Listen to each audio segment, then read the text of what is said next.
So in this video, I'm going to talk about deleting a video from YouTube Studio, from the app and from the browser.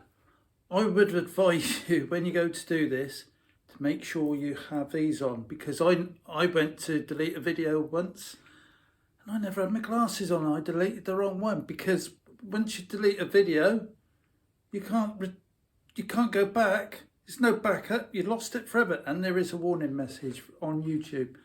So watch the video. Hope you enjoy it. Please like and subscribe if you find value in my video.